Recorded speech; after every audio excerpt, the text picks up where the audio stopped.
This is days 10 and 11 of me decluttering 1,000 items from my home in a 30-day period. Now, whilst it is days 10 and 11, I have had several days, more than several days, where I haven't done any decluttering. So I'm now in a position where I need to declutter every single day. And I need to declutter around about 50 items per day in order to make it to that 1,000 item mark by the end of the 30 days. And I am absolutely determined to get there.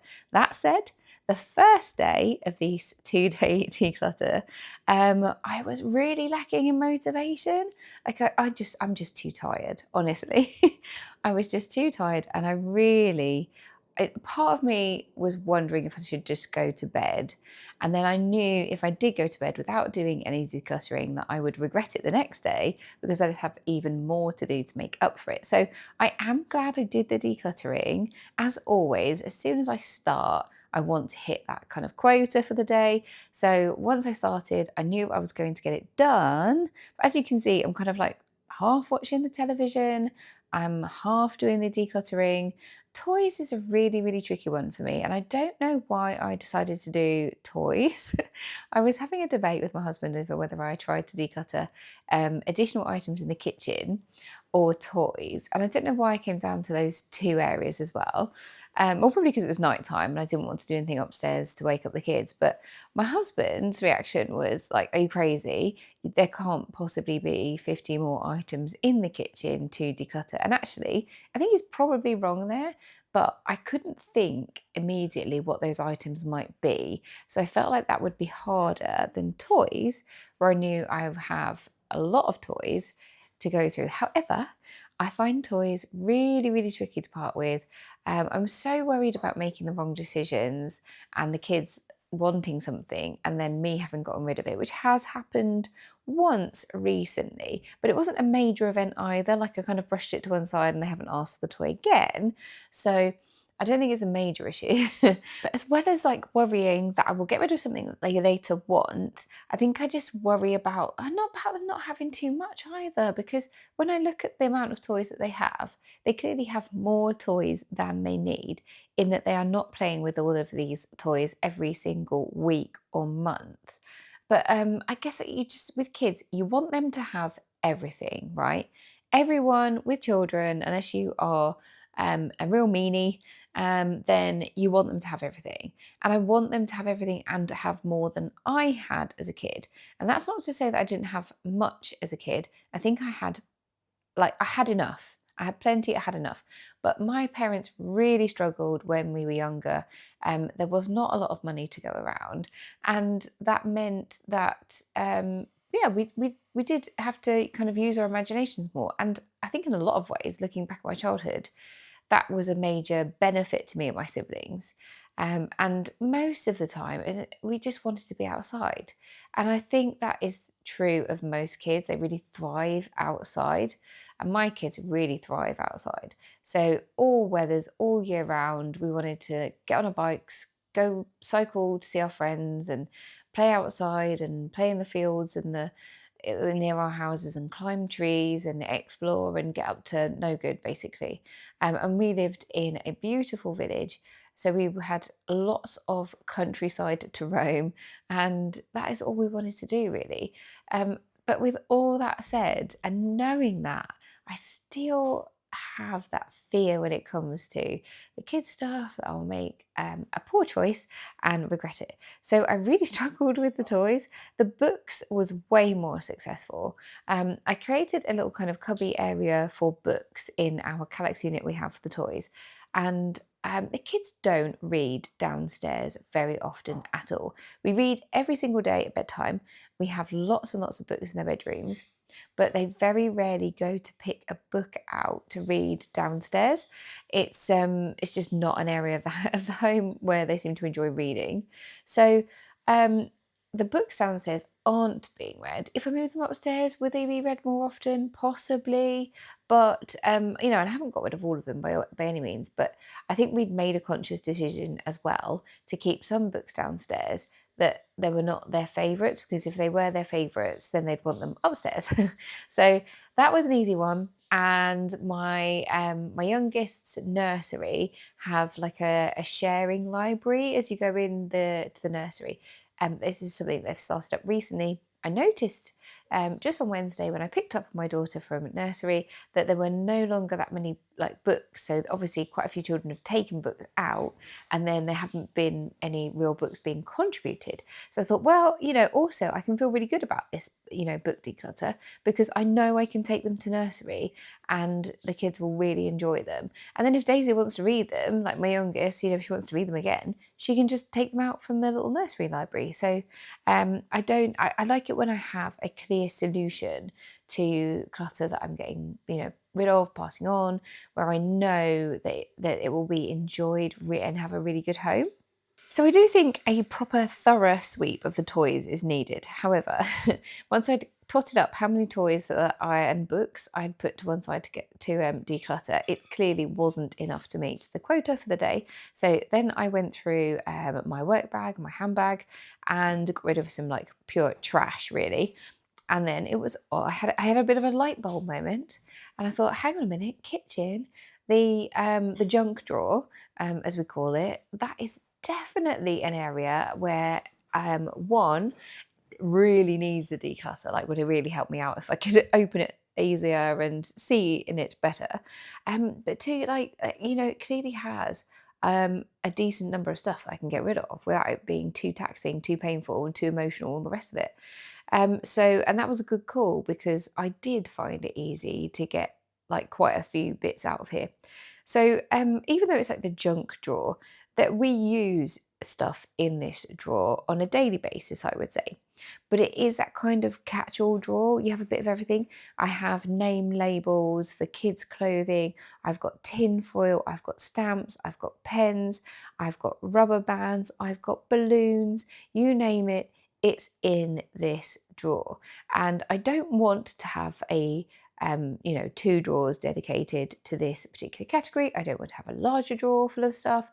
I want to make sure that everything I have that kind of meets that kind of, other bits and bobs that you need, but they don't have like a clear category. I do not want to have more of that stuff in the house. So it's time to get rid of some things, time to clear some things on. I think that this is an area where we kind of, I've got some pots of slime there, for example. So the kids went to a party, they got a little pot of slime each, and they do like slime. They do like to play with slime. I don't know a single grown up who likes to have slime in their house, right? Slime is a under supervision toy in my house. You have to have a plastic tray, you have your slime on the tray, or you play with your slime outside. And we have had a couple of bits of items of clothing which have been ruined by slime. It gets in hair. If you get it on a rug or a carpet, you are not getting it out, in my experience. So anything like that, basically, it shouldn't be given to a child, in my opinion. I would never buy anyone else slime. I wouldn't buy any of my nieces and nephews slime. I wouldn't buy any kid. I was going, if my kids are going to a birthday party, I'm not buying them slime. We're not having a slime party. We're not doing anything with slime because I think slime is evil. It's pure evil in toy format. But the kids love it, and they will very often be gifted slime, or they'll go to a slime party. We do summer camps in the summer holidays, and I say summer camps, they're not actual camps, like they don't stay there, it's just a day thing. My boys go to two different camps, and one of the camps they go to often has like little slime parties or making your own slime activities. And I will book them in to make slime, and I will put them in their most trashed clothing, and off they go to enjoy their afternoon of making slime and playing with slime. And they bring the slime back, and the slime goes into the utility room. It goes into a cupboard for a little while, and if they don't ask for it again, it goes in the bin. Um, and that's how it works. So I acknowledge that they enjoy it. I want them to enjoy it. I don't really want it in my house. So pots of slime go into areas like this where I can supervise them. And if the kids ask for them again, then they can play with them. But otherwise, eventually, those pots will find their way into the bin. We also have things like the Nerf gun pellets, like the bullets for the Nerf guns have to stay in this drawer. because my toddler chews them. All my kids, well, I say all my kids have done this. Like, we didn't really give Nerf guns to my eldest until he was actually old enough to have them. But then once you've got an older child, younger siblings, then they're around while these toys are in existence. And my middle child and my youngest have both chewed the bullets, and I think they can be really dangerous because they've got a hard plastic top, just the right size for choking on, and then this horrible kind of polystyrene body to them, which is why they love gnawing them. But so they also are under supervision kind of toy, which sits in this drawer. And then the universe was just telling me there was another step to do, because as I closed the drawer, I realized it was getting stuck on something. Turned out to be the package for balloons, which were in the drawer, so I could tidy those up. And then as I was doing that, and because I was near this cupboard, I suddenly remembered this vegetable chopper, salad chopper, whatever it is. And this was something, funny enough, when I decided to start this 1000 item declutter challenge, it was because of a video that I had seen on the Practical Mums YouTube page. So where she had done a 1000 item declutter, and in it, she had talked about her salad chopper. It was an example she'd given of an item which is a good item. It works well. It does the thing that you expected it to, but you were just not using it. And that was an item that she got rid of as part of her 1000 item declutter. And as I was watching it, I thought of my own salad chopper, which I have in the back of this cupboard. I used it, I tried it out, it works pretty well. Um, but have not used it since. So it's been months where I haven't used it. It takes up space in the back of the cupboard.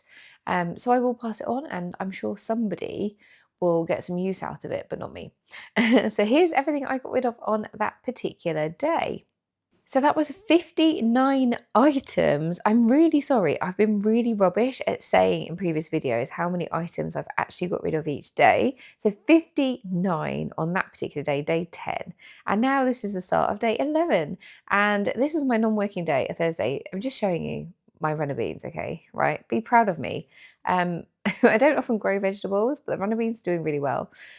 So we are hitting the garden shed area, and we've recently got this mud kitchen. I really like it because it's attached to the fence. My daughter was asking me to remind her how the tap worked for the little for the sink area, and this is kind of what prompted it, because you can see in the corner there we have the our old water table. We hadn't been using that much. I would say if you have young children, you're thinking of getting a water table, or you're thinking of gifting it to a family member, get a simple one that doesn't do masses, doesn't have tubes and pipes, and basically things that can be broken, like ours did, because within the first 6 months of having it, a lot of it got broken, and then it just wasn't the same. And the kids don't really use it much anymore, but because we now have the mud kitchen, we have water play kind of in that, we have all the paddling pools. I knew I wanted to get rid of it. I talked to my husband and he was like, "Are you crazy? Of course we get rid of that. Like, get it out, get it out of the garden ASAP." So I thought, great, I will do the shed declutter. It was Thursday, it was my non-working day. So I had stuff to do in the afternoon. We had our boys' sports day at school. So we were all going along to that. But in the morning, I thought, it's a nice day, it's sunny, but it's not too hot. And we've had a recent spell of really hot weather, but it's cooled down a bit from there. So it's a really lovely but perfect kind of day to tackle this shed. And I definitely had way more motivation than I had the night before. So, coming from a position where I was really lacking motivation and was really tired, I wouldn't say I got loads more sleep or anything. I didn't get a lot of sleep. I was still very tired, but it was sunny. I was awake. I had the energy for this one, and to start with, I thought it was looking like a bit of a disaster of a declutter, and I will tell you why, or I'll show you why in a minute. But eventually, I realised actually it was a crisis averted rather than a crisis. I always like to be as positive as I possibly can, but I had my moments, and I certainly had a moment toward the start of this declutter when I was like, "Oh my God, what on earth has happened? This is completely not what I envisaged. It did take me way longer than I expected it to. But the great thing with having started the declutter in the morning was that I could then do a bit more later on. I worked a bit longer than I expected to, and that meant that I had to take my lunch with me to sports day and basically shovel like a salad into my mouth. Here's a disaster that wasn't really a disaster, and I'll explain why. So clearly, at some point recently, when we'd been getting bikes out, or the lawnmower, or whatever it was, or the paddling pool, we had, I don't know, probably me because I have accessed the shed a lot more recently. But somebody had knocked over a pot of paint, so paint stacked up on the back there, and the lid had come off, and it had spilt everywhere. It had clearly been recently because it wasn't entirely dried, and that was why I realised eventually it was a crisis averted rather than a crisis, because it hadn't fully dried. It meant that I could get it off the floor, or largely get it, most of it off the floor. I could get it off the we have our grass trimmer, and it was the lead was in it. It also like wasn't on the plug of the lead, of the grass trimmer. So that could have been like way worse. It was just on the lead. I managed to get most of that off. And because it wasn't fully dry, it was dried around the edges, but it wasn't fully dried. I got a scraper, and I kind of chipped away at it, getting most of that off of the floor. And funnily enough, the scraper, when I'd gone through my toolbox the couple of days previous, I'd looked at the scraper and I was like, well, I have a nicer like scraper or whatever. I probably wouldn't use this. Um, and so there was just something in me that was like, this is perfectly good. You probably will use it, put it back in the toolbox. So that when I saw this mess, I thought, I know, I have the scraper, the toolbox, I can go and get that, and that will do the job. Again, I think the universe just shows you like what you need when you are like actively looking for solutions. So though it did take me way longer than I had expected to do this declutter for reasons of paint spills, as well as just generally being a pretty chunky job to do, I will say that so far out of all of the declutters I have done, I am most delighted with this one. Like, I think it was the absolutely like most significant in terms of the amount of stuff I got rid of, but also in terms of the like end result. The end result for the shed was phenomenal, and I will show you at the end. I will say that Daisy was an absolute superstar for this declutter. It is really tough doing anything in the house with a toddler, and she was really good after having kept herself like pretty occupied with the mug kitchen. She had asked if she could go inside and watch some Bing Bunny. If you are in the UK and you have ever seen Bing Bunny, let me know, what do you think of him? Because I find Bing Bunny really annoying. Like, I really like Dougie and Bluey. Those are great programs. Bing Bunny, Peppa Pig, I absolutely hate. But still, she loves Bing Bunny, and that's the important thing. And she was very happy, sat watching Bing Bunny. She stole my sparkling water. I don't know many 2-year-olds that like sparkling water as much as Daisy does, but she loves it. So she stole my sparkling water, which I was like, do you know what? Fine, if you're happy and you're going to sit. We had the door open, so we were chatting away. She was watching Bing Bunny, and I was doing the decluttering, and I got through a lot more actually than I had expected to. Kept her like well fed with snacks and with drinks, and she only spilt some of the sparkling water down herself and needed one outfit change, which I think was a pretty good result. But yeah, she was really good because I have had previous like declutters, and just generally trying to do anything around the house is really hard with a toddler, and understandable because they want the entertainment as well, right? It's not fair on them to just sort of sit there while you're getting jobs done. But it worked well. We have quite a few inflatables and paddling pools and stuff like that. We have been gifted one last year from a friend. And I also am loath to pair them back too much. So I did part with one, but I don't want to part with too many. It's like we have one that the kids love, but takes ages to blow up. And then we have one which is quickest blow up. The kids don't love it so much. And then we have smaller inflatables, which I know we're going to use in our summer holiday when we're going away with my parents. And we're going to do lots of beach days, lots of seaside days. So we're going to take those inflatables then. I did hang some brackets up in the shed, guys. You see that? And that is not something I anticipated doing, but to put things back in the shed and not utilize the brackets that I bought previously and hadn't yet, got around to. I had lots of people recommended buying brackets for the shed. I bought the brackets, didn't have the time to put them in. And I was like, do you know what? I got my electric screwdriver and I just put a few up so I could get a bike up, the lawnmower, the strimmer, and a few of the other kind of bigger garden tools. And it's so far so good. And then, while I'm kind of in the outside, I knew I had something in our storage area. Gutted that my husband's wellies, which are really nice hunter wellies, has split. And I think it's because we've had them in that storage unit at the front. And yeah, but look how much I got rid of. This was just unreal to me. So I actually worked out that it was 47 items that I was getting rid of, but because there were so many like big items going, this made such a big difference, not just in terms of the shed itself, but also the garden, the outside space, like it looks so much better. And several of these big items, including the water table, I listed to give away free locally. So hopefully they'll go within the next couple of days. Here is the end result for the shed.